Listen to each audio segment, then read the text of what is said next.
But our first speaker today is Adri Williams. She comes from a company called Khayelitsha Cookies.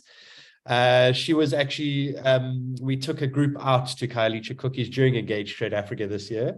And we did a site visit, and it was wonderful to be walking around and seeing the machinery and the team that are producing amazing cookies out of there.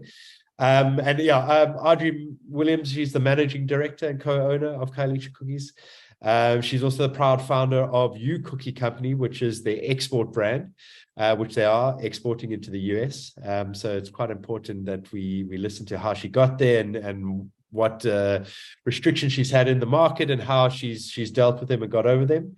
Khayelitsha Cookies, if you don't know about them, are an amazing company. They actually create work for unemployed women from the informal settlements in and around Cape Town. So it's a beautiful story, hard fought as well, a lot of blood, sweat and tears from Adri, but a great story, and great to see that they've got to the heights and managed to export product into the US.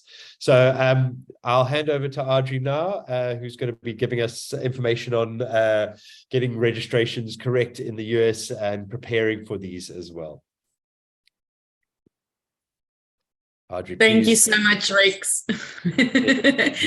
And everybody that's here today. Yes, I hope that you can actually learn out of our mistakes, because it's very expensive school fees to go and make it yourself over and over again. So I'm just going to share my screen quickly. Here we go. So who we are, what we are, and what we do. So we basically create employment for previously unemployed women, and we teach them to hand bake and hand pack cookies in our facility. Now, a lot of these ladies are unschooled, meaning unskilled, meaning they cannot read, write, or speak English. So by worldly standards, it makes them unemployable. So we decided that we need to help these women, and how we help them is by teaching them to hand bake and hand pack cookies in our internationally food safety accredited facility. So we are FSSC accredited. Tie that to your ear, very important before you start exporting food products. And we had to go over to picture training, OSA training, verbal exams. And most of the ladies, when they start working here, it means that we have to help them to open up a bank account. We need to teach them basic skills of HR, how to conduct yourself in the workplace, how to work with your finances. And this is basically where I gave up my corporate career in 2005, doing very well for myself. And I gave up a JSE listed corporate that I worked for to go into this little small facility with 3 house ovens and 4 staff members. But when I entered this facility, I saw a vision of 1,000 ladies plus baking, realizing that behind each woman that's unemployed are 5 to 7 dependents who go hungry every single night.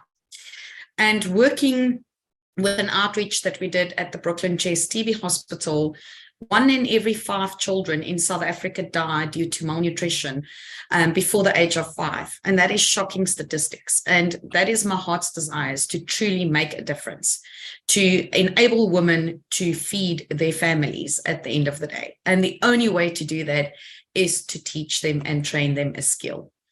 And the motto of our business is actually quite easy. For every 1,000 cookies we bake in a day, we sustain 1 woman's job. Currently, we've got 87 women working for us full-time. We do have temp staff as well that comes in over higher seasons.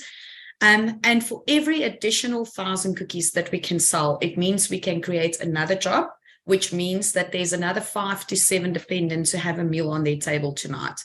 So it may not sound like we're making a real true difference, but the net effect is over 700 full tummies every single day by people buying cookies. So the cookies are merely a vehicle for us to create the jobs that's desperately needed. We also 100% women-owned, 51% Black women-owned. So even though I carry full financial risk for this business, I'm a minority shareholder. I've only got 37% shareholding.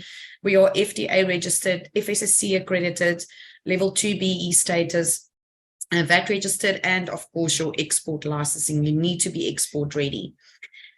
The reason why I do what I do, as I said, Brooklyn Chest Children's Hospital, this little girl called Nolatando, the nurses gave it to me, and we went there every second weekend to go and assist the nurses to help them to feed the babies and play with toddlers.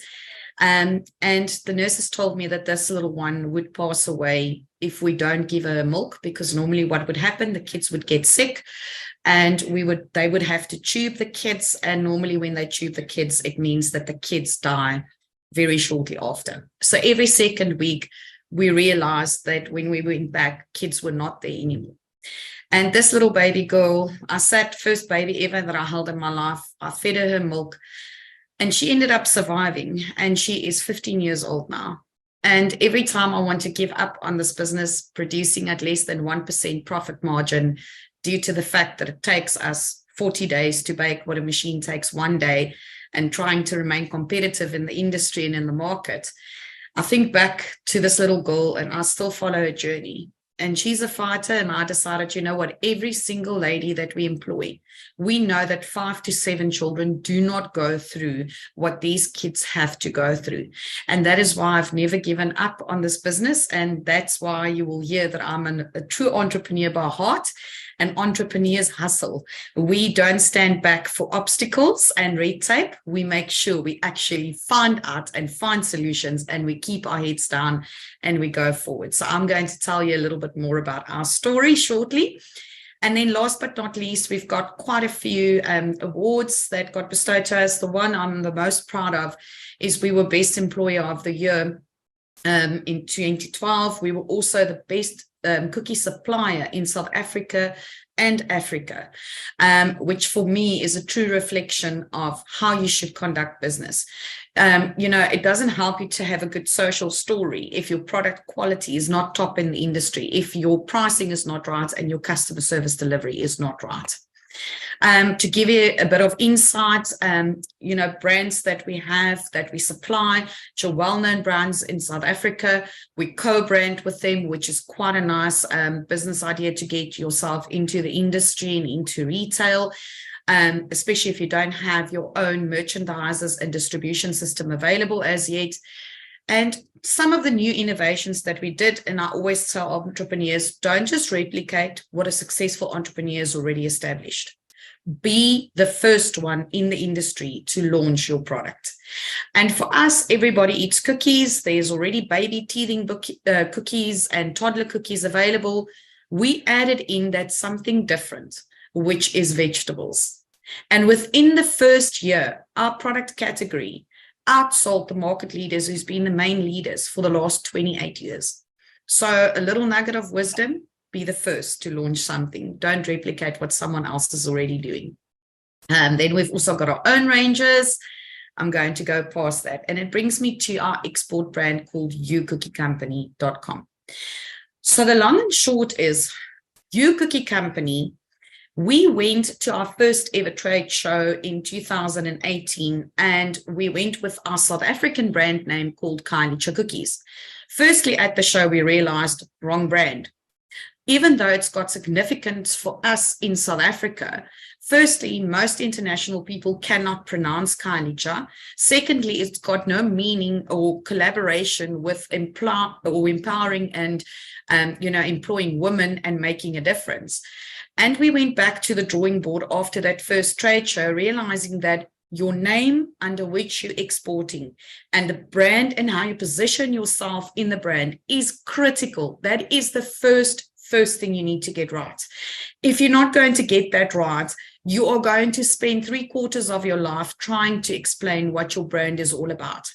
So we went to some of the large universities like your Harvard University, Oxford, Alabama, Tampa, what's the other one that we went to? Like Notre Dame and New York University. And we asked them if their students can please assist us with getting to the right brand name. And what we did is there were surveys that we set up. We bounced ideas off these students, and we literally said to them, this is who we are. That's what we stand for. If you had to sell this brand, what would you call it? What stands out? What would make you feel special? And the long and short is that's how we got to the export brand called You. And the reason why we called it You is you are our special ingredient. With your purchase, and in consumer, everybody must understand, is the actual superhero in all of our lives and in our stories, because they've got the capacity and they worked hard for their money, and they are the decision makers on where and what they're going to buy. So if you position your brand at a point where people feel inclusive, where they feel that they're going to benefit out of it, you will find that people will automatically support your brand slightly more. And the name needs to make sense. And that's why we created this brand called You, because you are our special ingredient. When you buy these cookies, you need to feel that you form part of something greater and a greater cause than yourself while enjoying this cookie. And you'll see that the further slogan says, plus us equals we. And the reason why we did it old school chalkboard, that type writing, is it takes you and us to work together to do women empowerment effectively in South Africa. We cannot do it without you. You cannot do it without us. And hence our slogan and the brand that we developed. And that is the message that we spread across. And tied into this is your social media marketing campaigns, your actual marketing campaigns is, like where you need to actually capitalize on end users. So you need to find people who will actually support your brand and share your message. And that is critical. And unless you actually, find people online residing in the specific areas where you want to market your product from in the USA, even if you do paid adverts, they're not going to reach the right end consumer, even if you put in the demographics and all the rest. To say, for argument's sake, I'm targeting people who reside in New York or Alabama or Tuscaloosa. So you really, really need to have people already linked to your social media accounts like Twitter, Instagram, and Facebook to have effective marketing. And again, nuggets of wisdom: marketing, marketing, marketing, marketing. And how do you do marketing without a budget? And that is where networking is so important. You need to network. You need to attend these B2B meetings. And I'm so glad, Rex, that you talked about setting up these B2B meetings, because it's something I've been fighting for how long? Because a B2B meeting ends up assisting you a lot more than sometimes attending a trade show. And then, we developed this brand, and we went back in 2019 to a trade show, and we literally started speaking to people to say, what is the taste profile? How does our cookies differentiate in taste profile, texture, appeal, variance towards those who are actually already on shelf? So another nugget of wisdom: do your research and do it well. And Google is not necessarily going to be able to give you all the details. Unfortunately, it does mean that you have to travel. It means that you need to go there. But if you do an international travel, make the most of it. Don't just go for a trade show. End up going a day or 2 or 3 days before or afterwards, and make sure that you do your marketing research. Go and visit the wholesalers. Go and, walk from store to store, see where it's situated, price points, grammage, weight, buy the products, eat it, compare it. You should never, ever be afraid to actually compare your product to your opposition's product. And if you find that your opposition's product is tastier and better, best you go back to the drawing board and develop a product that will actually speak to the end consumer. And that's where we ended up doing our marketing research with the assistance of EMBA students, as well as attending the trade shows, to realize that the critical gap in the USA market was baking with 30% less sugar. Because there is a very high focus on getting obesity down, as well as portion sizes. So when you look at the industry, it is 50 grams, Elizabeth, it is 50 gram cookies that they currently sell. We've got 40-gram cookies. We bake with 30% less sugar. We incorporated dehydrated vegetables into our product. So you've got a little bit of a naughty with a nice. So immediately it sets us apart from the rest of the industry. These are also other brands and other variants that we listed. So we did an apple and cinnamon, we did a ginger snap, we did a carrot and sweet potato. So the carrot and sweet potato one, unbeknown to us, was the one that people liked the most when we attended the Fancy Food Show last year in New York, and apple and cinnamon. So the taste profile, even though it looks like it's slightly different to what is currently in the market, when people taste it, they are pleasantly surprised. But in our product mix, we made sure that we have a double choc, which the USA, like residents are used to, as well as a ginger snap. It's two of the biggest selling industries. And then you bring about your other 4 variants that's got a slight tweak that sets you apart from the rest of the industry.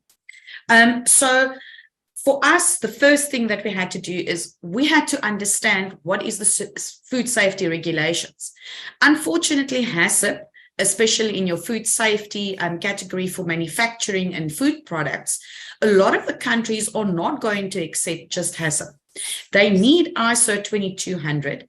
They need FSSC accreditation. And yes, it costs a lot more to maintain and implement those those food safety standards than it would just with HACCP.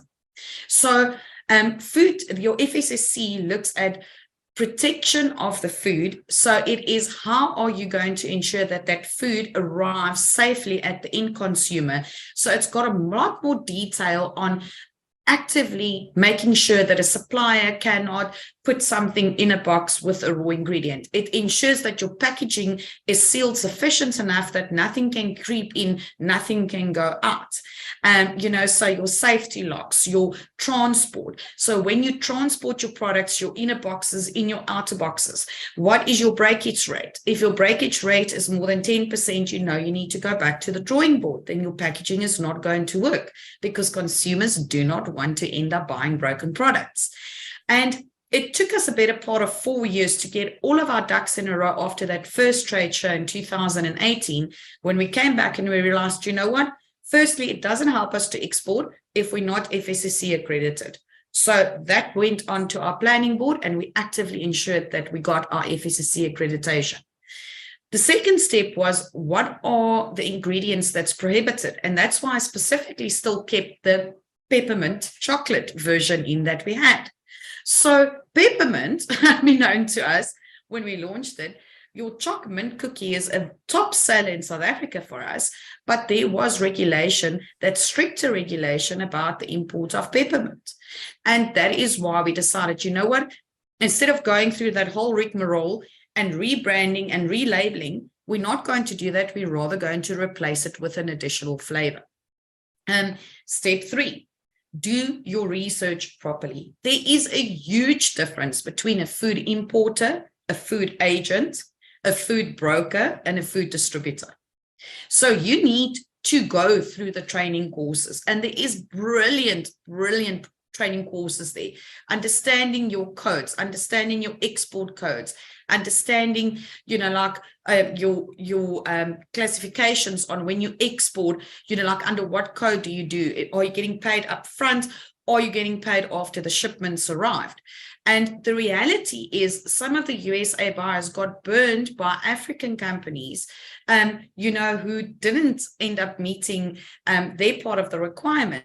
So you will find that, especially if you go new into a country and your brand's not established yet, majority of your risk is actually on you. So you need to grow capital that you can send that first pallet to the USA, and you basically carry majority of the costs around it, unless you're very lucky, like the guys of Pura at the previous Fancy Food Trade Show, where they ended up getting contracts where they get paid half up front and half once the shipment arrives in the USA. So you need to understand your trading terms. You need to understand, who is it that you want to work for? Who is it that you want to work with? Do you purely need a distributor on that side? So you ship the product, you sell it on your own portals online. And there again, we had to learn expensive lessons, because that's the route we decided to go. And then we realized, after everything and the shipment arrived there, oh boy, you cannot pay in US dollars to a South African company. You need to have the distributor on that side. The money must actually go into his bank account, and he pays you again. So again, critical to make real good relationships on that side. Otherwise, and it's based on trust, absolute trust. So you need to be able to trust your distributor on that side.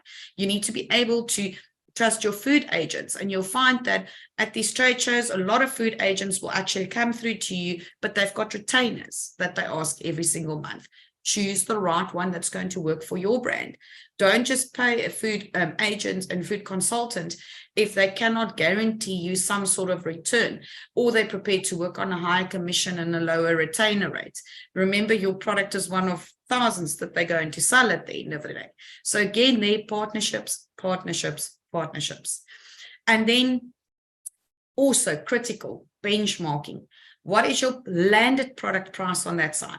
Taking into consideration your food agent's going to charge you a percentage, your food distributor is going to charge you a percentage, the retailer is going to charge you a percentage. And remember, that's accumulated percentages. So you can't take, for argument's sake, a 10 Rand box is going to retail for 40 Rand. If you equate it back into US dollars to 2.4 US dollars, it's not going to work that way because everybody adds their taxes at different points. So understand your rates, understand your trading terms. It's critical. And if you don't, go to USA Trade Up, speak to guys, find out who is a mentor in the industry that you can actually speak to. Otherwise, that can actually lead to your business closing. So you need to really do your homework and do it very well. We did our FDA accreditation through Registrar Corp. I can highly recommend them, and I'm glad that they're on with one of the speakers this afternoon. Really an amazing organization to work through. So please use them. And then networking. Attend trade shows. Set up the B2B meetings. And Rex, I'm going to be contacting you because I need B2B meetings. And you know what? The end buyer, in America specifically, their details are so well hidden that I think, like they're more guarded than the president of the USA at the end of the day. It is so difficult to get to the end buyer and his contact details. So please make sure that when you have that opportunity, you are well prepared. You give your business a 3-minute pitch that they hooked within that 3 minutes. Don't go into a B2B meeting and you wobble and you waff on, and afterwards people sit there and they go, what are you actually selling? You need to be precise. You need to have your ducks in a row. What's your price? What's your landed price? What's your exco price? X works price.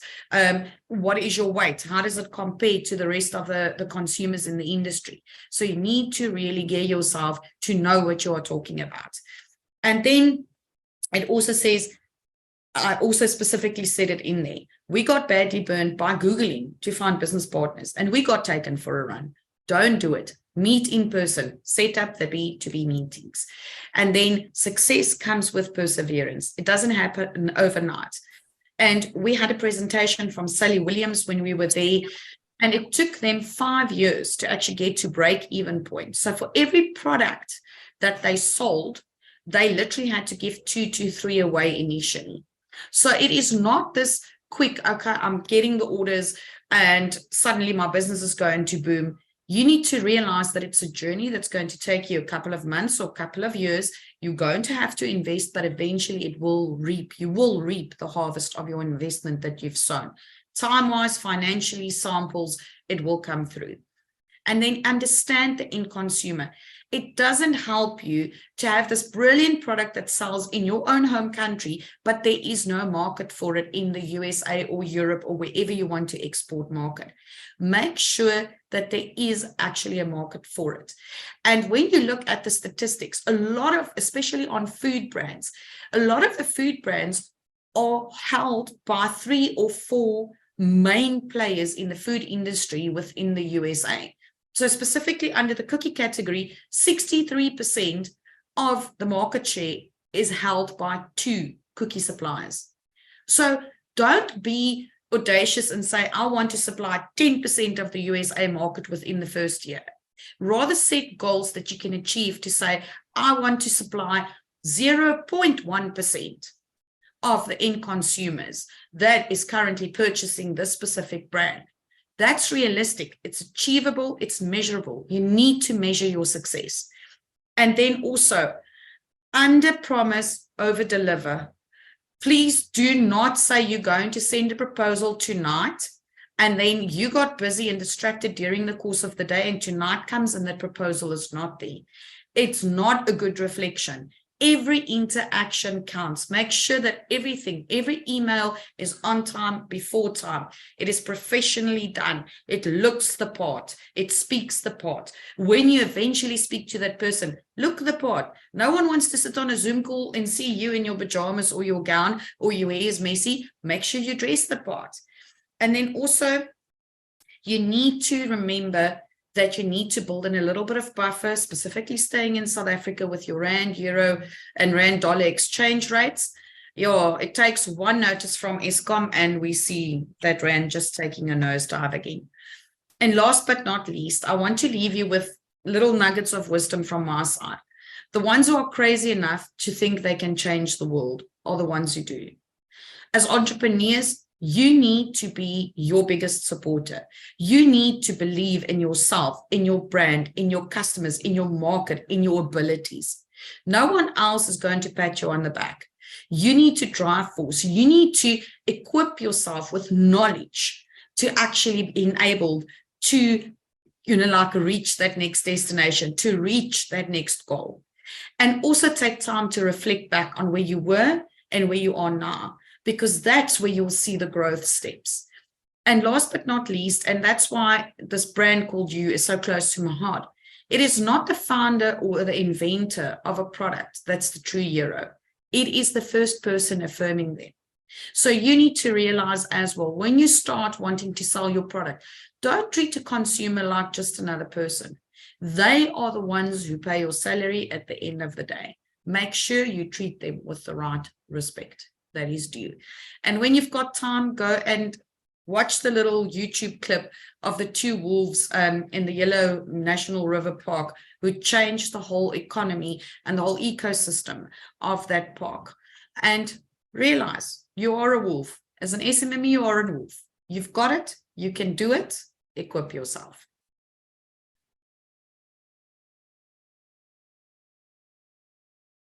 Awesome. Thanks, Adri. That was great. I'm here. Great. So we've got a question here for you. I've also got some myself, but thanks, Corbin. We'll start with Corbin Thompson. He's from Itrisa. So Corbin asked, can you provide an indication, because it keeps them jumping away from me, everyone's sending messages now. Can you provide an indication of what getting your overall certification cost? So on an annual basis, your audit costs you around 60,000 Rand annually. However, we had to contract in external food safety accountants to assist us with your nutritional value, the upkeep on the international market of regulations that change continuously. So instead of our monthly overhead costs used to be about 5,500, it went up to about 20,000. So you're looking at annually your food safety certification from HACCP to FSSC, you're looking at about 200,000 Rand additional investment annually. Over and above that, you've got additional 1 or 2 staff members that you employ to fill in, like all the paperwork that is required with that. But in hindsight, I will do it and I will recommend it highly. It sounds like a huge investment, but it is worth every cent. Awesome. So that's about $10,000 for people that aren't working in rands here. And hopefully it stays at that or goes the other way. Adri, we've got another question here. Do you think it's best to sell products ex-factory and FOB so that you don't have to get involved in the logistics side of things and understanding all that? That is always the best route to go. So if you're lucky enough to clinch that deal, hang on to that customer for dear life. I wish that I could still, or I could get a deal like that. Most of ours was where we had to actually take responsibility for up until the product is cleared through customs in the USA. So yes, if you can do X-Works, FOB, go that route. Highly recommended. Awesome, great. And then I've got, I think I've covered all. There's some other things from other people there that have come through. But how long did it take you to get FDA registered? Just out of 2 years. So from your HACCP certification, it takes you about 18 months to redo all of your food safety paperwork. And you need to have a proven track record of at least 8 months before they can come and do an audit to then certify you. So you're looking at a 2-year process. I know of some people that's taken up to 5 years. wow, okay, sure. So it's yeah, you gotta be ready for it. What in that process, I understand that you have to have an agent in the US in order to get FDA certified. How did you find your agent, and how did you manage to get something like that happening?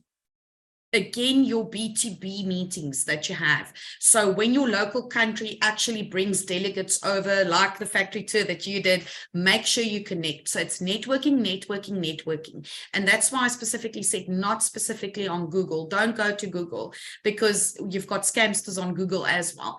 And make sure that you have networking sessions, that you meet people via Zoom, on these type of platforms that we have today with your local government assistance. USA Trade Hub, Cos and his team is phenomenal to actually assist. That's where you start building up your networks to work with the right people. Okay, and that agent, you had to sign some kind of an agreement with them, and how long did that take, and what was the requirements for you to know that agent is correct? What did you have to check? So for us, it was an ex-South African that actually relocated into the USA. So he supplies wines, beers, and all of that at this moment in time, build up a reputable database. So even though we're not wine, not part of his clientele, we nearly needed a distributor. So a place we can ship our products to, people order online, they pay it into his account, he goes and he ships. So the agreement we signed was a very basic one of, we deliver the stock to your warehouse, you make sure you ship it out from there, and then month end, whatever sales it is, we negotiated, this is your portion, this is our portion that needs to get paid through to us. So again, we had to mitigate the risk, and he is left with no risk. And that's why I'm saying, if you can get X Works, or if you can get a wholesale agreement where it's literally people buy from you, they take all the responsibility, that is the best deal that you can ever get. You hang on to those for dear life. Great. Teresa has a question, and I mean, I can rephrase it for you, but she was asking if the USA Trade Hub give assistance for registration. And so basically, we did ask the Registrar Corp, but even though you are FDA, then you need to also submit your labeling regulations. So your labeling regulations and your review of a label becomes very expensive, specifically through the FDA. So that is where USA Trade Hub assisted us by giving us an 80-20% grant on paying for the labeling reviews.